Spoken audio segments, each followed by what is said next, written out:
ছাত্রছাত্রীরা আজকে আমরা সেকেন্ড ক্লাস গ্যাসের আচরণ। গতদিন আমরা বয়লের সূত্র পর্যন্ত এসেছি। আজকে আমরা চার্লসের সূত্র আলোচনা করব। তো দেখতেই পাচ্ছি আমরা চার্লসের সূত্র কার কার মধ্যে সম্পর্ক আসবে না, ভি এর সঙ্গে টি যখন চাপ স্থির। তাহলে আমরা আসি, চার্লসের সূত্রটা কি না, স্থির চাপে নির্দিষ্ট ভরের গ্যাসের উষ্ণতা 1 ডিগ্রি সেলসিয়াস বৃদ্ধি বা হ্রাস করলে গ্যাসটির আয়তন ও 0 ডিগ্রি সেলসিয়াস উষ্ণতার আয়তনের 1/273 অংশ হারে যথাক্রমে বৃদ্ধি বা হ্রাস পাবে। সূত্রটা একটু হয়তো বড়, কিন্তু খুবই সহজ সূত্র। দেখো, গ্যাসের উষ্ণতা যদি প্রতি ডিগ্রি সেলসিয়াস যদি বৃদ্ধি বা হ্রাস করি, যদি বৃদ্ধি করি, এখন যদি ধরি আমরা বৃদ্ধি করি, তাহলে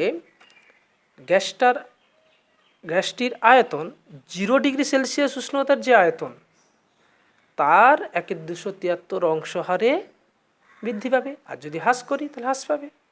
মনে রাখতে হবে এখানে কিন্তু আয়তনটা হচ্ছে 0 ডিগ্রি সেলসিয়াস উষ্ণতার একটা প্রাথমিক আয়তন ধরা হয়েছে। তাহলে পরের লাইন আমরা একটু চলে আসি, পরে বুঝতে পারবো জিনিসটা কি।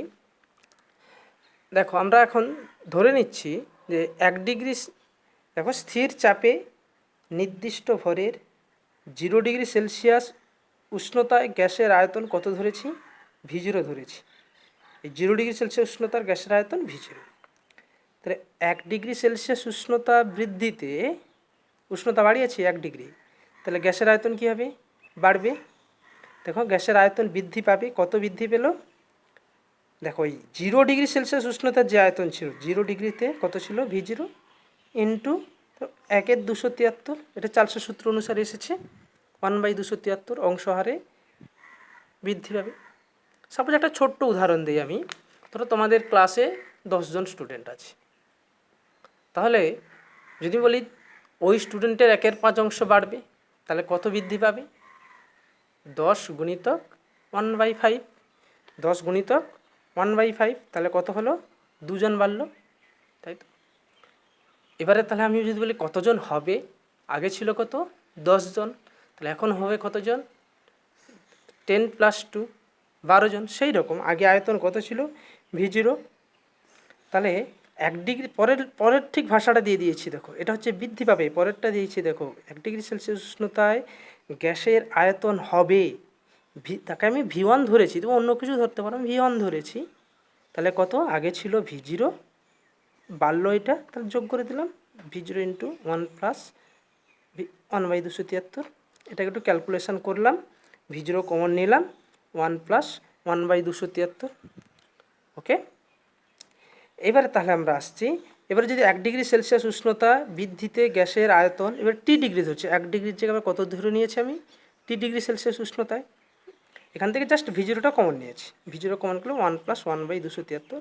তাহলে টি ডিগ্রি সেলসিয়াস উষ্ণতা বৃদ্ধিতে গ্যাসের আয়তন হবে, একবারে করে দিচ্ছি আমি, আর স্টেপ করছি না।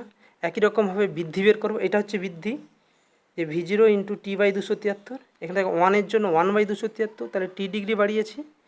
তাহলে টি ডিগ্রি সেলসিয়াস উষ্ণতায় বৃদ্ধিতে গ্যাসের আয়তন কত বৃদ্ধি হবে, গ্যাসের আয়তন কিন্তু এটা হবে VT = V0 ইন্টু 1 + T/273।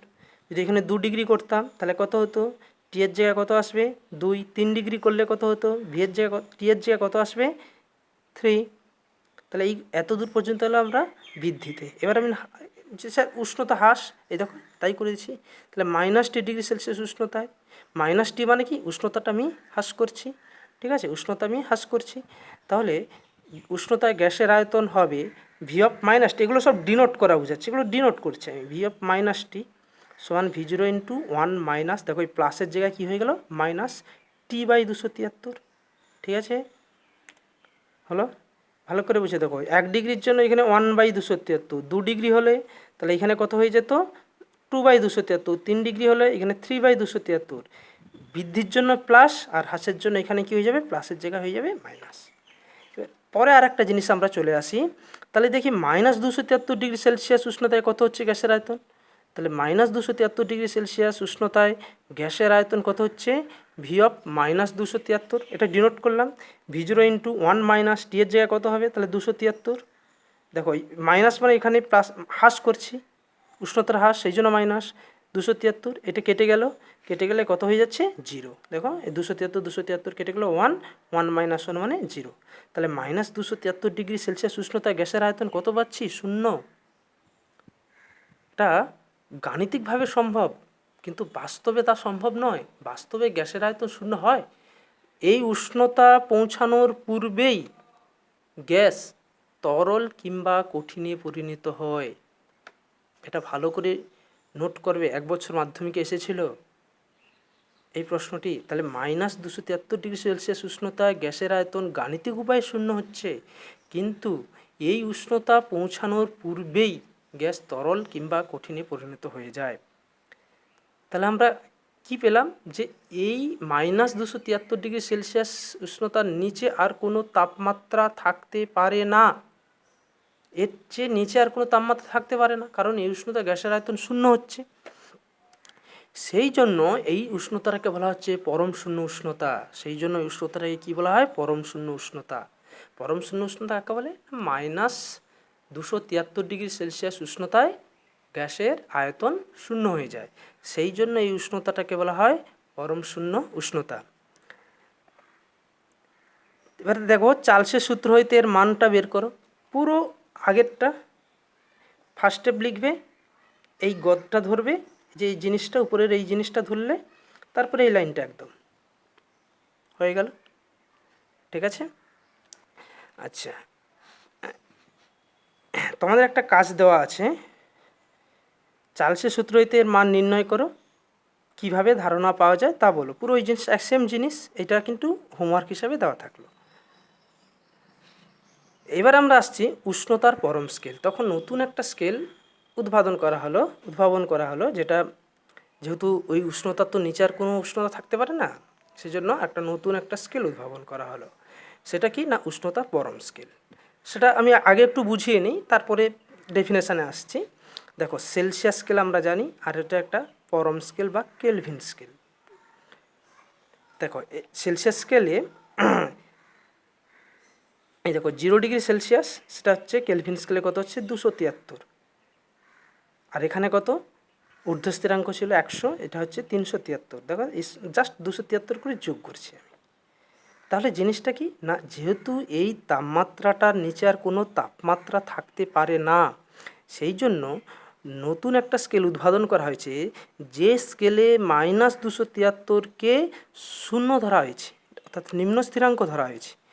যে স্কেলে -273 ডিগ্রি সেলসিয়াসকে নিম্ন স্থিরাঙ্ক অর্থাৎ 0 ধরা হয়েছে, তারপরে প্রতি ডিগ্রি সেলসিয়াস বৃদ্ধিকে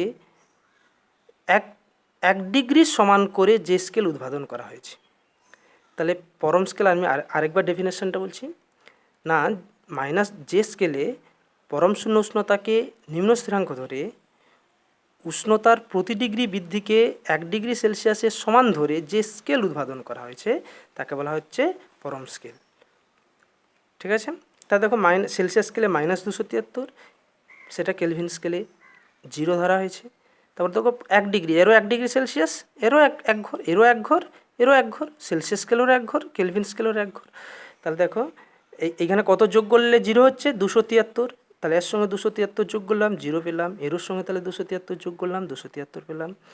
আবার দেখো এটা কত, ঊর্ধ্ব স্থিরাঙ্ক 100, তাহলে এর সঙ্গে 273 যোগ করলে 373। তাহলে আমরা কি পেলাম, এই দুটো স্কেলের মধ্যে একটা সম্পর্ক আসছে। সম্পর্ক হচ্ছে কেলভিন স্কেলের তাপমাত্রা 273 প্লাস সেলসিয়াস স্কেলের তাপমাত্রা। ঠিক আছে, এই একটা আমরা সম্পর্ক পেলাম, কেলভিন স্কেল পার্ট সমান 273 প্লাস সেলসিয়াস স্কেল পার্ট হলো। এই সম্পর্কটা খুবই আসে। আচ্ছা, এইখানে আর একটা তোমাদের হোমওয়ার্ক দেওয়া আছে। দেখো 30 ডিগ্রি সেলসিয়াস এবং 30 কেলভিন, এদের মধ্যে কোনটি বড়?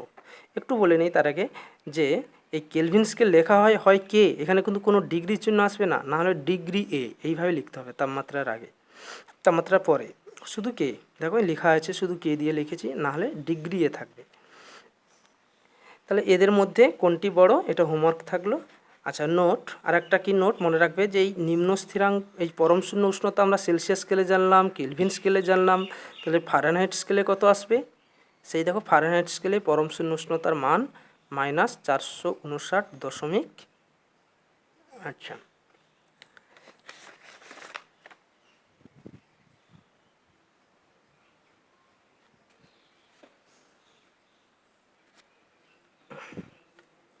দেখো মাইনাস কেলভিন স্কেলের মানটা কত পেলাম? 400 - 459.4 ফারেনহাইট। এটা বের করা যায়, এই সূত্র তোমরা আগে করে এসছো। C/5 = F - 32/9। এখানে সি এর মানটা এইটা, তাহলে এফের মান পেয়ে সি এর মান বসিয়ে দিলে এফের মানটা ক্যালকুলেশন করবে, এটা পেয়ে যাবে। ঠিক আছে, এবারে আসছে আমরা এই চার্লসের সূত্রকে পরম উষ্ণতার সাপেক্ষে আমরা ব্যাখ্যা করছি। তাহলে সেই এই উপরের যে লাইনটা ওইটা সবসময় মনে রাখতে হবে। দেখো, স্থির চাপে নির্দিষ্ট ভরে 0 ডিগ্রি সেলসিয়াস উষ্ণতায় গ্যাসের আয়তন V0, সবসময় 0। তাহলে দেখো T1 ডিগ্রি সেলসিয়াস উষ্ণতায় গ্যাসের আয়তন কত আসবে, এটা করানো আছে। V1 = V0 × 1 + T1/273। এটা একটু ক্যালকুলেশন করলাম। দেখো ক্যালকুলেশন 273 লসাগু 273 + T1, তাহলে 273 + T1 মানে কত? বড়টি। দেখো এই যে 273 + T মানে বড়টি, সেটা থেকে দেখো T1 করে দিলাম। একই রকমভাবে T2 ডিগ্রিতে আরেকবার বের করলাম, V0 × T2/273। এবারে দেখো ভাগ করে দিয়েছি, V1/V2 ভাগ করলে কত পেয়েছি? T1/T2। দেখো তার এটা সরল সম্পর্কে আছে, V1/V2 T1/T2। এটা যদি T2/T1 হতো তাহলে ব্যস্ত বলতাম আমরা। সরল সম্পর্ক আছে, সেই জন্য আমরা কি লিখলাম? V ভ্যারিজাজ T, এইটুকুই। ঠিক আছে, আজকে তাহলে এই পর্যন্ত থাক। পরের দিন লেখচিত্র থেকে শুরু করব।